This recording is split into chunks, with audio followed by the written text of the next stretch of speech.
Let's take a look at the unfortunate set of events that befall Ebony, a young stripper just getting started in the 1998 film, The Players Club.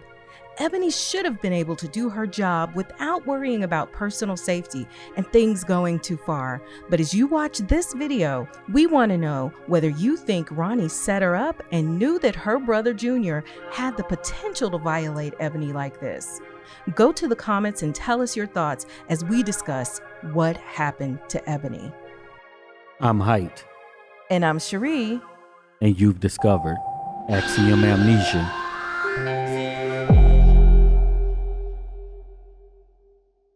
We want to thank all of the supporters who helped to make this video possible. If you want your name to appear alongside these contributors, make a one-time donation via Cash App or click the thanks button on this video, or you can head on over to patreon.com/axiomamnesia or become a channel member by clicking the join button to enjoy all of the benefits of becoming a monthly subscriber. We gon' pull a train on this nigga. Choo choo. Damn, calm down, man. So Ebony is going to the car with the two guys, Clyde and Reggie. They're practically carrying her. Yeah, Clyde is like, we gonna run a train, choo choo. Then Diamond comes out and she talks to Lil Man and asks, you know, where's Ebony? Your little cousin's a hoe. Which way? That way. You know, Lil Man is like, oh, I'm telling Dollar Bill because this ain't no damn hoe house. This ain't no damn hoe house. So like Lil Man didn't recognize what was going on, I guess, you know. He said your little cousin is a hoe. She getting dragged out by two dudes, and he is like a bouncer through the front door too. Like, he's supposed to dang. intervene, and not let that happen, but he. Yeah, one of your dancers is getting dragged out by two dudes, bro. Come on. And instead, he's And just like, your cousin's a hoe. nobody noticed this inside either. They were busy looking at whoever was on stage or whatever lap dance they were gonna get. Yeah, I guess they didn't have too much money for security. Diamond, you know, sees them at the car because Lil Man points her in the right direction. Wait. Y'all want to be dancing inside, but y'all want to take me home. And she's like, girl, get out of that car. They gonna rape you. No. Get out the car, girl. They gonna rape you.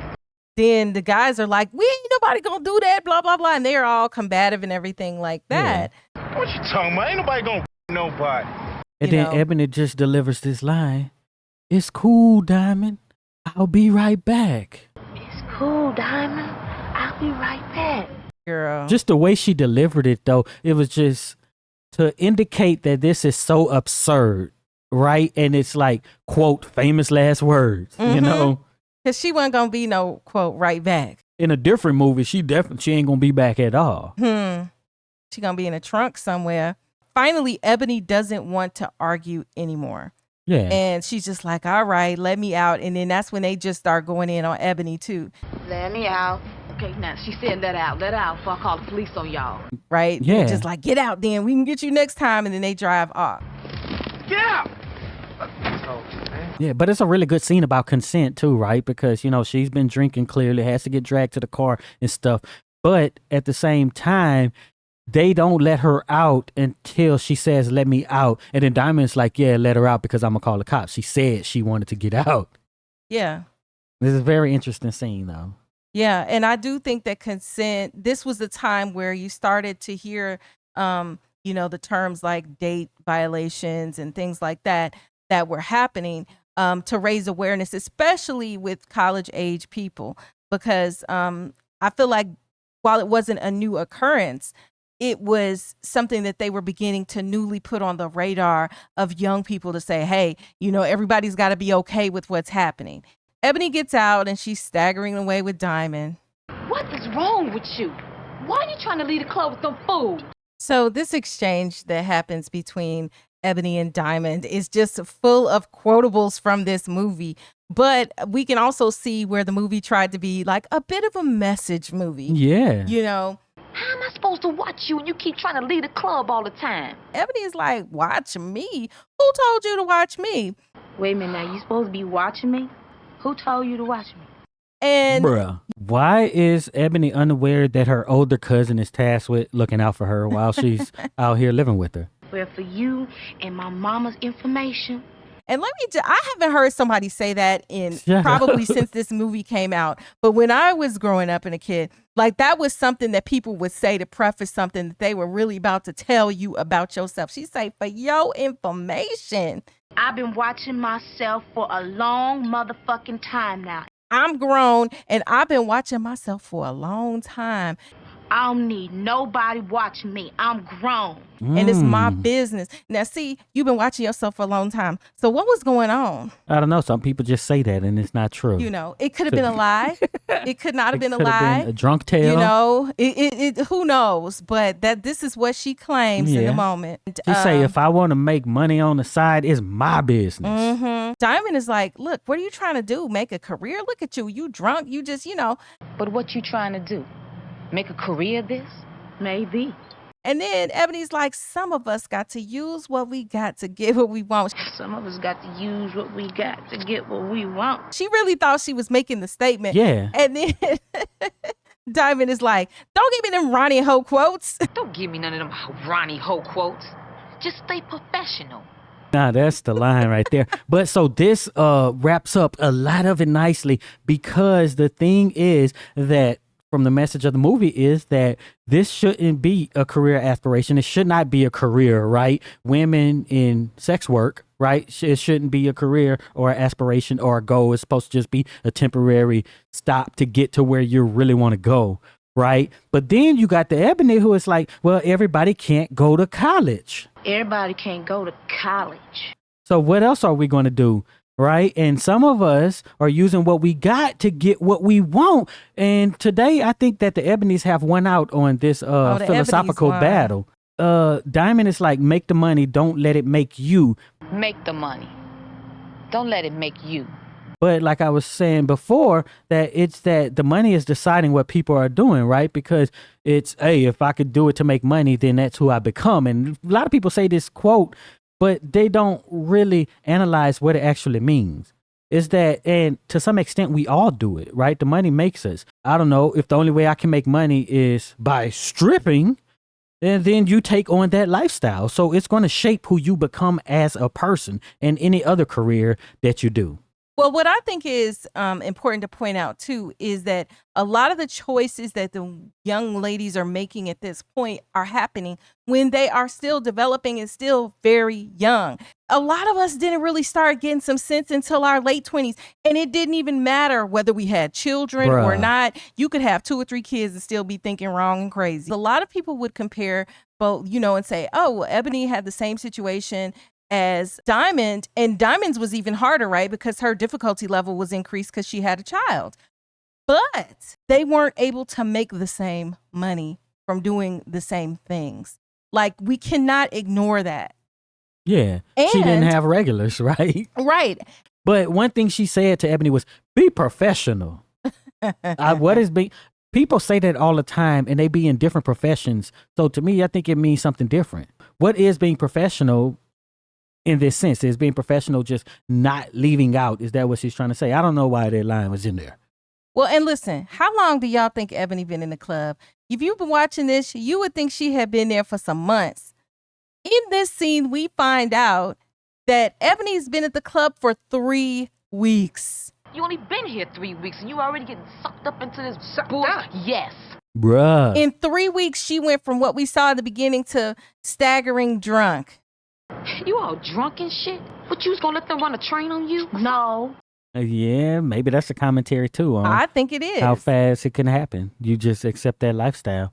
But at what point does Ebony become responsible for herself, right? Because in this scene, what we see was she was drinking, right? And she was messed up. And then she went out with these guys because she was messed up, right? And made that decision.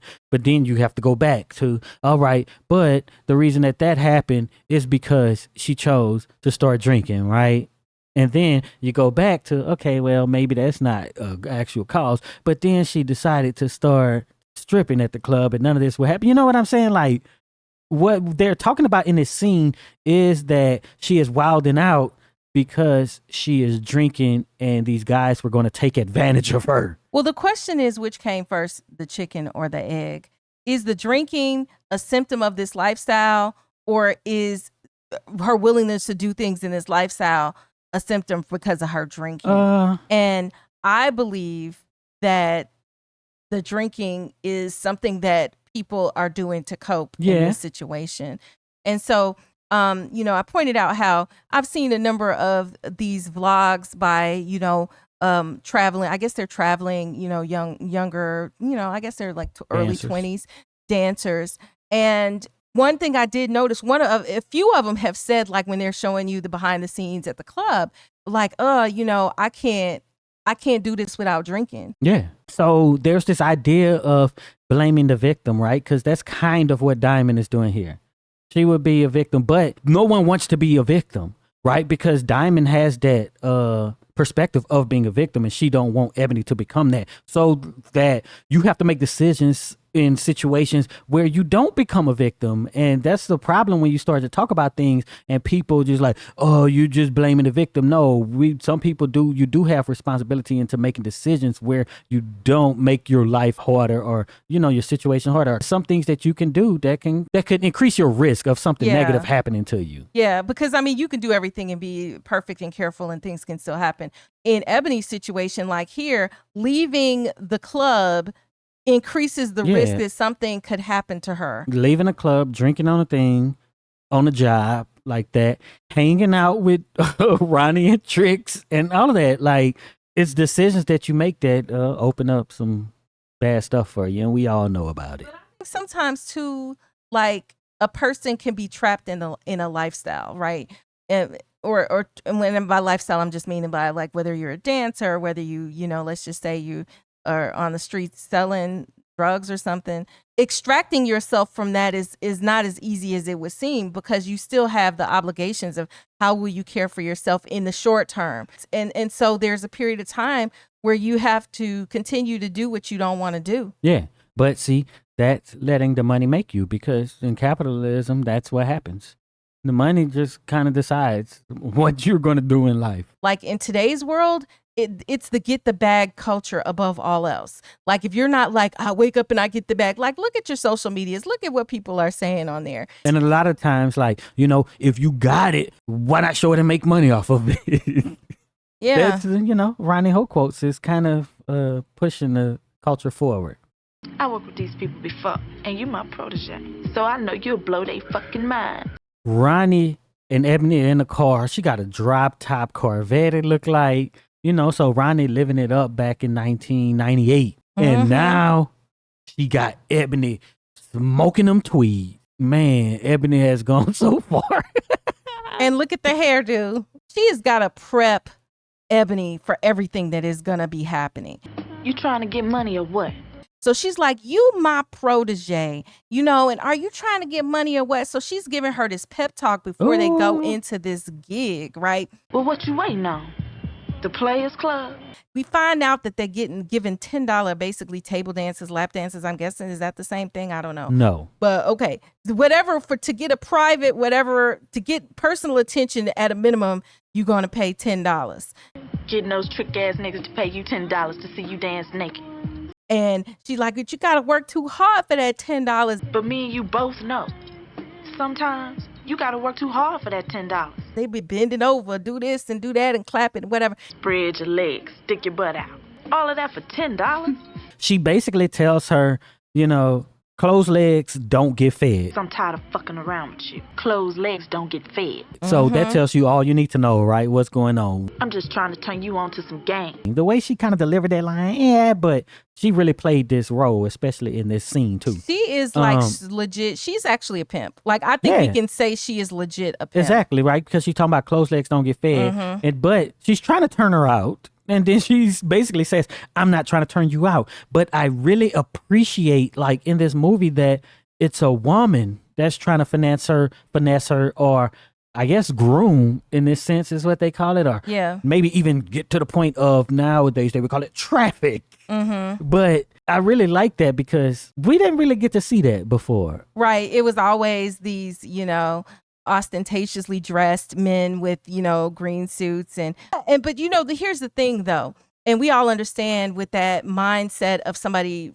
trying to be able to exploit you is this manipulation. And notice how Ronnie realizes that Ebony is not all the way bought in. And so she's like, I'm going to quit playing with you and I'm going to give it to you straight kind of thing. And so people will run you down when they are trying to manipulate and control you, right? If all else fails, then they're going to beat you into submission. And in a way, that's kind of what she's doing in this scene. She's like, you bony, you this, you that, you know, right? So she's running her down to say, so you kind of got to do this. And I'm trying to put you on, I'm trying to turn you on to some game. Never mind all else that there is in life that you could do. Yeah. I'm trying to help you. Right. And so then that was all it really kind of took, even though she was a little hesitant. So then they're going to head into this party. Listen, I cleared everything with $1 bill. Trix is already here. It doesn't take long before we realize this is like a party of police. It is an ATF agent party. And they are all there to see these dancers. Girl, what the fuck is this shit? Ebony begins to express some objections because she's like, I'm not going down there dancing for, you know, those white folks or whatever. They the police. I ain't finna dance in front of them old ass white folk. Ronnie tells her something. Ronnie is like, them white folks got green money. Man, Ebony, you tripping. Them white folks got green money. So we understand about Ronnie's kind of idea of morality and money making and get the bag is that it doesn't matter. These are customers, they're paying you, and so get the money. That's all Ronnie cares about. She don't care who it is. So Ronnie comes and she's wearing this cat suit and everything, and she comes out. All right, you white motherfuckers. All eyes on me. And she's just she commands the crowd. The music comes on. She starts dancing and whatever. So after Ebony sees what it's like to actually attend one of these after hours parties with Ronnie, later on, Ronnie asks her whether she'll work her brother's bachelor party. This is Junior's bachelor party. So later on, even after she's hesitant and she has fallen out with her cousin, Diamond, Ebony, under the pressure of Ronnie, decides to go and work this bachelor party, which turns out to be a complete disaster. Damn, it's about time. Where Ronnie?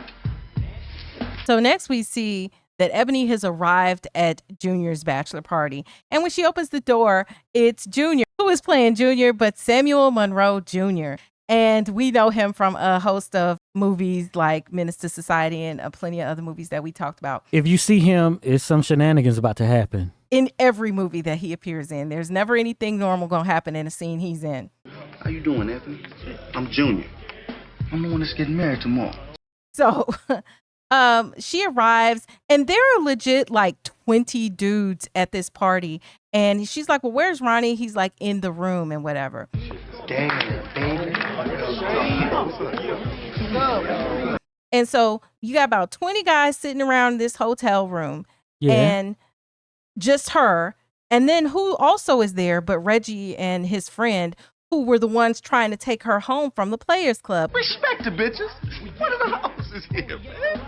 Yeah, fool. Because as soon as they recognize her, they come up to her and they're trying to come on to her. And she, Ready to finish what we started up at the Player Club? No. No. she's like, no, get away from, she's rejecting them. And then they, of course, do what they always do, start talking crazy about her and to her, And oh, motherfucker, can't you hear? Oh, girl, you talking to like you ain't got no sense. in that moment. And then Ronnie comes out because Ronnie is a boss. She comes out to regulate and keep everybody in check and in control. She got to get changed. To be a minute. And she's like, she got to get changed. Basically, get y'all dog paws away from her so that we can get to this business of making this money. So Ebony showed up. She got a whole new hairstyle. So she's looking totally different than she done before. So it's showing she's adapting. Her hair is the color of Ronnie's now. Yeah. Last time we seen her, it was like more red. So she slowly was making a transition throughout the movie. It's a nice touch that they done in that movie. With the dyeing of the hair, turning it into Ronnie, because that's basically what's happening.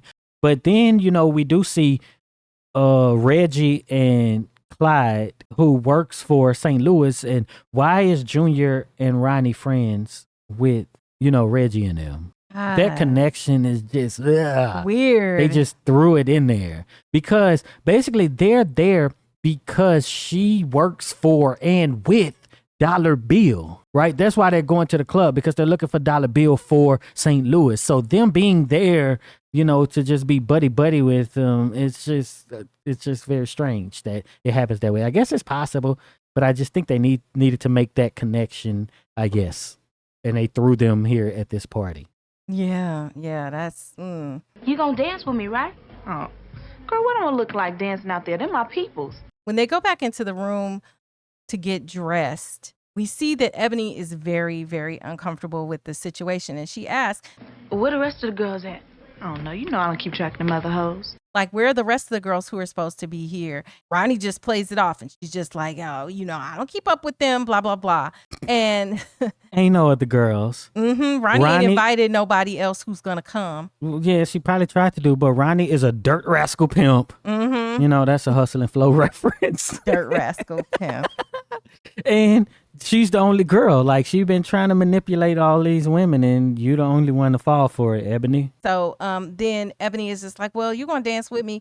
Well, Ronnie's like, oh, them are my people out there. I'm not finna dance. Right? So she's like, I'm not dancing in front of my brother. That would be weird. Like, that makes sense. But still, Ronnie knows good and doggone well ain't nobody else coming. Dancing in front of your cousin is weird? As a stripper? So what about the ones on social media now, and their family can see what they're doing? They just not thinking about it. And I think it's weird. So yes. she will be dancing for the other people, and your brother just happened to be there. But the part, it's her brother's bachelor party. It would be different, maybe, I guess, maybe if her brother showed up at somebody else's party. But like, her brother is the center of attention. The person whose party it is going to get the most attention from the dancer. So like, that would be just but really that's why weird. You have more than one, right? It's supposed to be a group of girls. I don't know. Like, that's a fine line. But I don't know. Maybe I'm just being prudish about it, but I think it's weird. But tell me in the comments, if you have been a dancer or no dancers, do they dance for people who they know, like relatives? Not for. Or in the proximity of. Yeah, that would be weird if they get bucky naked. Yeah. To me, that's strange. But you bring up a really, really, really good point about social media. Y'all sitting up there clapping them cheeks, and cousin so-and-so see it, or uncle so-and-so see that. I don't know, that's weird. That's weird to me. Or your brother see it. Ugh. You're gonna be all right. Okay, I'm gonna be right there with you. Yeah, it's just, I don't know. That's just strange to me.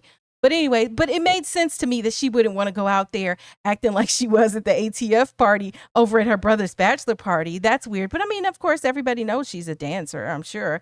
But still, it just would be a weird dynamic. Why did she ruin her brother's party? Her brother's getting married, a bachelor party. It's supposed to be a bunch of girls. It's one girl there and all these dudes. Like, come on, it's your brother's bachelor party, and you providing the entertainment. Well, because you're shady.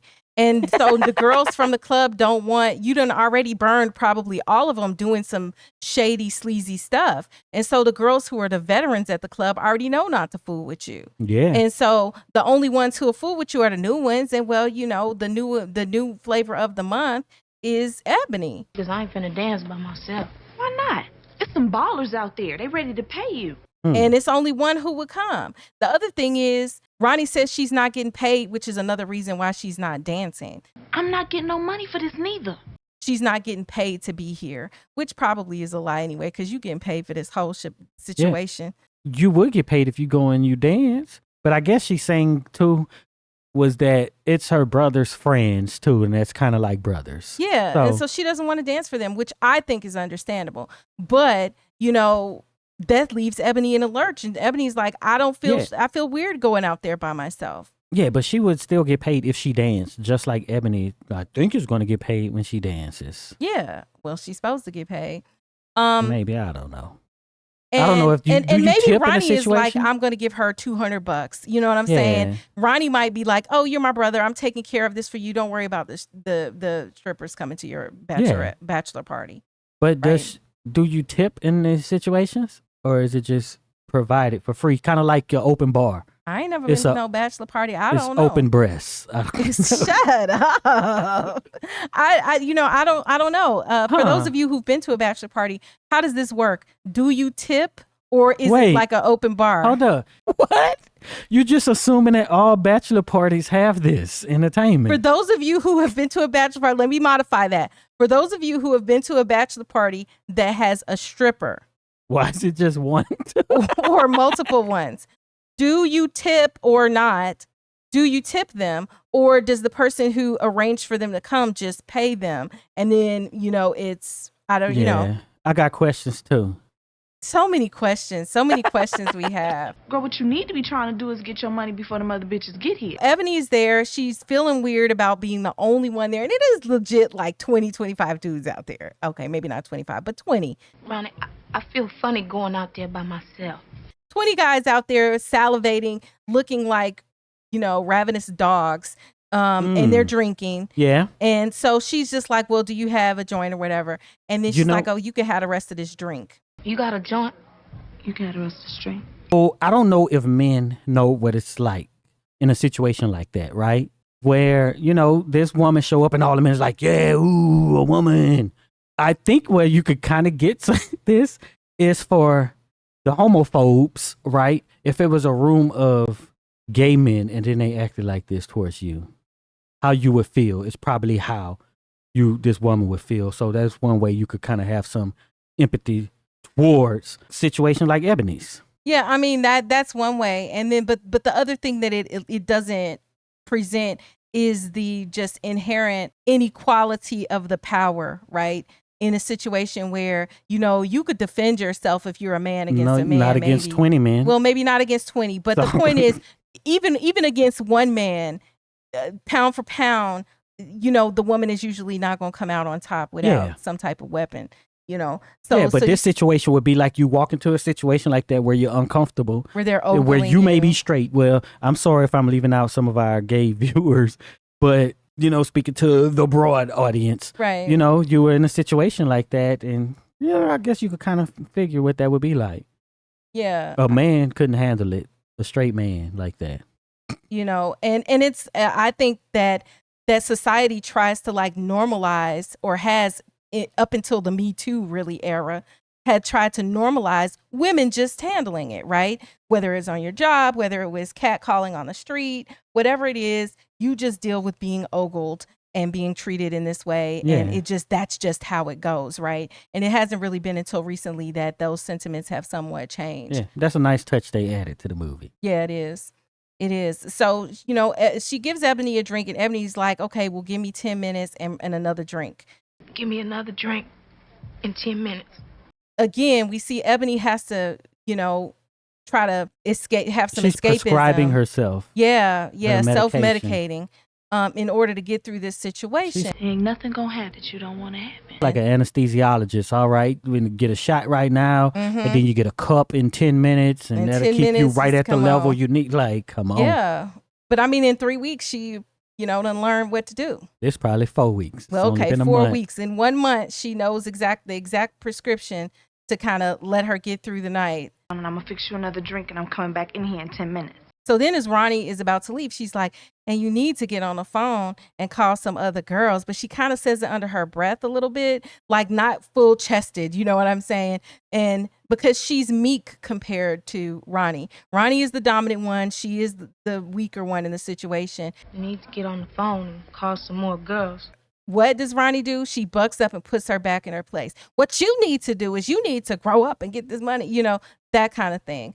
No, what you need to do is get out here and make this money and grow the fuck up. So every time she tries to come back and do what she feels is right, then she's like knocked down by Ronnie, and that's part of that manipulation dynamic. Oh, yeah, and that happens work with the at that pimp. age, and I guess younger, right? It's why people always talk about manipulating the young, is that they want to be grown, feel grown. So you just say you acting like a kid or a baby, then, oh, yeah. Yeah, that's the mind games. Act like you ain't never seen no pussy before. What you trying to do, scare a bitch off? Diamond is on a date with Blue, the DJ from the club.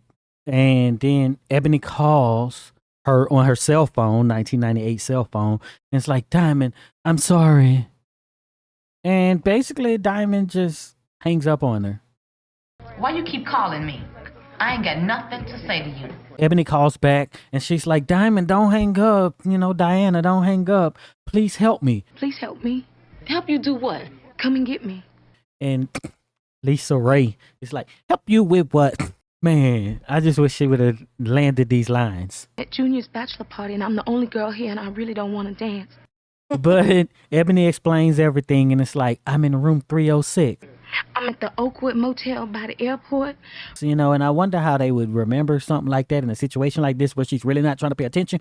But her apartment is 206. So, you know what I'm saying? I don't know if, the writers have a thing with the 06 or whoever, right? But somehow, maybe they just threw that in there, be like, how would she remember the room? It's the same, basically, as, her apartment. Mm-hmm. Yeah, and she like, if you can, come pick me up, please. Diamond just basically brushes her off. Like, yeah, whatever. Can you come pick me up, please? No, I'm busy right now. And that's like her only, I want to say like her only friend, but that's not even her friend. That's like her relative. If you can, come pick me up, please. Where is the family based in all of this? Because we don't know enough about the family. Maybe it's some other relatives in Atlanta. So she doesn't feel like she has anybody else who she can call. And I'm like, dang, you can't even call nobody at the club. Did you make friends with the bartender? Nobody? They ain't going over there to Junior's party. They gonna think you're trying to manipulate them into going and dancing. That's probably true. But yeah, she was really desperate and scared. And it's really sad because to me, Ebony is like the boy who cried wolf. Like she just kept saying, oh, this, that, and arguing and everything else. And then now when something is really wrong and you really need help, you have nobody. People don't want to fool with you because of how you done acted. She's so Oh, shit, the hotel? no. Yeah, but it was at this moment that we knew something was going to happen to Ebony. Sad, sad, sad. Go on, get Ronnie, go downstairs with you. Hi. Next thing, Ronnie is out in the party area with the guys, and Reggie tells Clyde to go and distract Ronnie basically and get Ronnie to go downstairs because he knows that Ronnie is kind of watching out for Ebony. What you call this, huh? Smell that. So then he makes this setup, which I think was just the most low down and grimy thing. He goes over to Junior and tells Junior, oh, me and Clyde had ran a train on Ebony a couple weeks ago. She'll let you fuck. Me and Clyde ran train on her about 2 weeks ago. And he tells him, yeah, you getting married, man. Go in the room and see what's up because she'll let you, do the do with her. Go in and see what's happening. Strap it on, I know her. But what's the point? Like, this movie just went off the rails at this point, right? Reggie is plotting on her. I don't know why. Your boy Clyde knew to not allow Ronnie to go and check in on Ebony first. Let me go check on Ebony real quick. Hey, girl, she ain't even ready to dance yet. Come on, she ain't drunk. And then somehow he knew that Junior would go in there and do what he did. I don't have no rubber stuff. She lucky day. And like, why out of nowhere this is what's going on? It don't make sense to me. But yeah, that's the setup. And Junior is all like, oh, I ain't got no rubbers.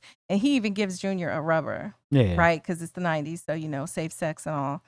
And here's another interesting thing is Ronnie is like, I ain't got nowhere to go with you when Clyde had approaches her. So she clearly can't just be kind of swayed, except that he's like, oh, look at this weed I got. And she floats out the hotel suite or whatever because she was going to go down and smoke with him. She's a dirt rascal pimp. Like, Bring your ass on. Make that booty clap for. That be your baby dad. So she left Ebony alone, unwatched. Nobody watching her back. And so, of course, Junior goes into the room. Ebony is half dressed, and she's like, I'll be out in a minute. Hold on I'll be out in a second. And he's like, oh, the party is in here. And it just gets grimier from there. Oh, hold on. This ain't that type of party. I just came to dance for y'all. That's all. Oh, that's all? some stuff just going on. And he turns off the light. She's like, no, why you turn off the lights? Don't kiss me. Damn. Come on, man. Turn back on the light. You're getting married tomorrow, but we know what she do with people's men. But that's beside the point. Reggie is outside talking about turn down the music. Turn down the radio. And then everybody just leaning over, listening to what's going on with the room, which is very cringe. Mm-hmm. And then everybody just leave when they realize what's going on. Hell no. And then they're Yeah, like, I yeah, mean, I'm in the out. way they filmed this, it was like a black screen, in the room, and you hear Ebony screaming, and things are breaking in the room. It sounds like a fight, and Junior's telling her shut up, and so clearly, like, there's a physical altercation that's going on in there, and as a viewer, you can't see it, but like it's horrifying to listen to this, and then the response from all 20 of these men who are in this room is not to break in and be like, all right, man, you did, is to leave. Like, they legit just leave the room. Like, Yeah. they just leave, like, okay, the party is over. They were just so disgusted. They just like, let's just leave. Not, That's I got to how see if she's disgusted they okay or Yeah, anything let's like stop that. this. None of that. No intervention. And then Clyde and Ronnie come back in, and they're like, hey, why is everybody leaving and stuff? Hey, why y'all leaving? What's wrong? Niggas ran out of beer or something? And then they meet up with Reggie, who is just like, oh, yeah, we got to go, Clyde, and handle that thing. Then Reggie tells Ronnie, tell Ebony we understand that no do mean no. Ask Junior. Oh, yeah, tell Ebony we understand no do mean no. Bruh. Kind of a throwback to that other scene where they were in the car. Mm-hmm. This was a big thing at the time as well, because like we talked about earlier with the references to date violations and stuff like that would be happening. No means no, like that was part of the slogan. And I don't know that they say that as much anymore like they used to. I mean, everywhere you turned back then, it was no means no, So that was to help reinforce that messaging. And so we can only believe, like, the question we had, why would he do this whole setup thing and whatever, is because he couldn't have her. And then it pissed him off when she rejected them at the party, in addition to not being able to have her back at the club. And so because of this, he sets her up and all of that. Yeah, but how did you know that Junior was going to do this? Did Junior always do this? Junior might just be wild and crazy. Yeah, because that's kind of what Ronnie says after he comes out with blood on his neck and stuff.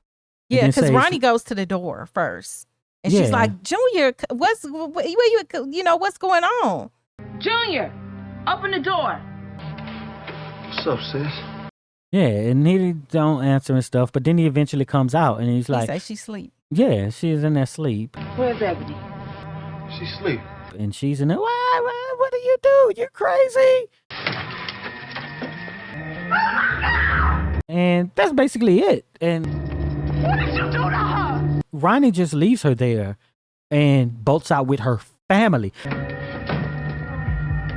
Look at Diamond's response when she called her and needed help, and look at Ronnie's response to her brother after he done his thing. A horrible thing that you said. And she's like, she starts beating him up, actually, her brother. She hits him over the head and stuff like that, and she's hitting him. She's like, oh, Off me. Fucked up. Go get your stuff. And then she's like, get your stuff. And then I don't know what he's doing. Is it gathering things? What are you doing? Shit on my phone, Come on, hurry up. Let's go. Is it care for Ebony that plays into this, or is it just that the consequences of It's what the happened? consequences. We're going in to save our butt mode. We don't care about Ebony. No, right? but not going into save. But does she care about Ebony that something happened to her at all? Right? Because you could care about her. Oh man, you done this to Ebony, but then clicks in, bam, you're my brother though. Nah, I don't think she cares about Ebony. I think she always was just using Ebony. And I think that she was mortified and horrified to see what Ebony was looking like after her brother did what he did. But it's not because she cares about it. It's because it's just a horrifying sight. And anybody who would be in that, messed up like that, it would be just horrible to see. But at the same time, her next step is, let's get out of here because we got to save ourselves, Yeah. And so they leave. So then after they finish eating their ice cream and stuff, Blue and what? I'm telling what happened. All right. They were leisurely on their date eating ice cream. Yeah, they finished their ice cream and they head on over to this hotel where Ebony was because, Diamond is like, hey, that's still my cousin. I'm going to go check on her. And so she's saying, as they're showing us Ebony in a terrible state in the room, you hear Diamond walk up and she's like, I knew she wasn't going to be here. But then Blue is like, basically like, makes a noise like she's here. Diamond. Oh my God.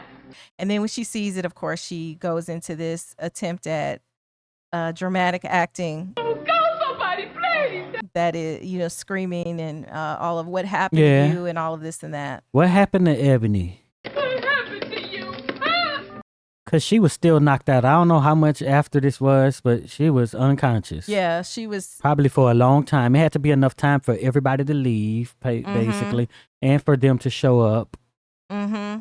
And did they leave the door open at the hotel? And maybe she wasn't like all the way unconscious. Maybe she was just twilighted, like where you just can't even That's basically respond. unconscious. Yeah, but you know, like maybe, I don't know. Oh, you're gonna be okay. No! This is just the cautionary tale, right? And it's kind of like you always knew when Ebony was just living too fast that something bad would happen.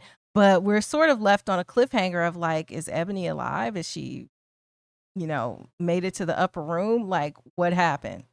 Man, I'm not worried. This here is gonna be my alibi. I've been here all night. So Ronnie and Trix are at the club, and then they're talking about, you know, what happened at Junior's bachelor party. And Ronnie say, "This is my alibi. I was here. That's my story." And then Diamond walks in and say, "Ebony got done in at Junior's bachelor party. You were there." Ebony got raped at Junior's party tonight, and you left her there, didn't you? Ronnie denies it, and as Cheri would say, Diamond beat the brakes off of her. Yeah, basically is what happened. Ain't no balls there, bitch. Could've fooled me. After Diamond after they have their fight and everything, as a viewer, we're left to like, okay, you ain't told us what happened to Ebony. Like, did she make it? Is she in a wheelchair? You know, what happens to her? I could not put up with your job. I couldn't put up with yours either.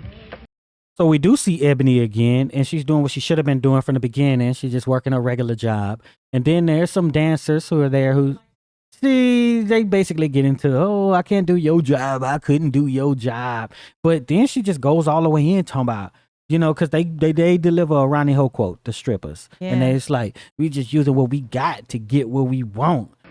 We just using what we got to get what we want.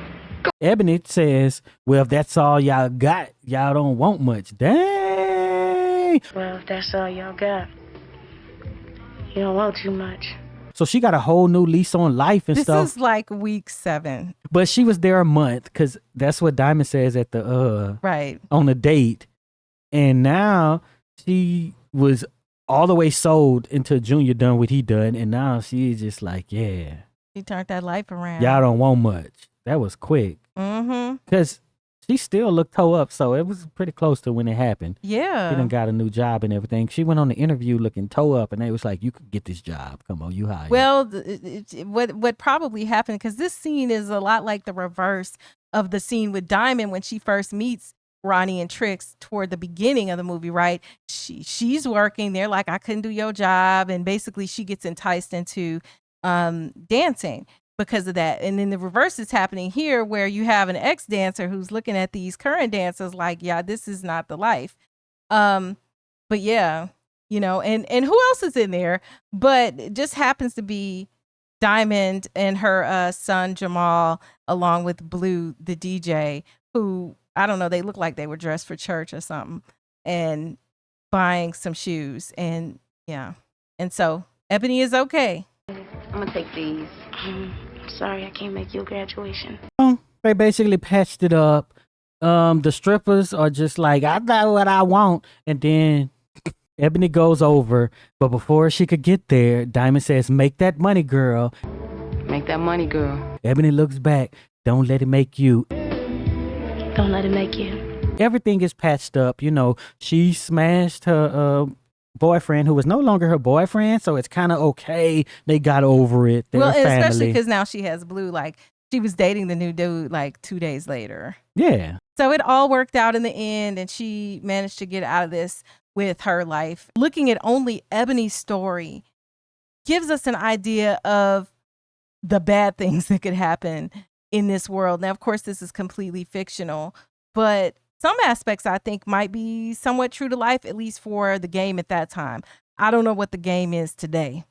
It might be very different, but some aspects of it, I imagine, are quite similar. Yeah. Start your comment off with "for your information," so we'll know you're one of the real ones.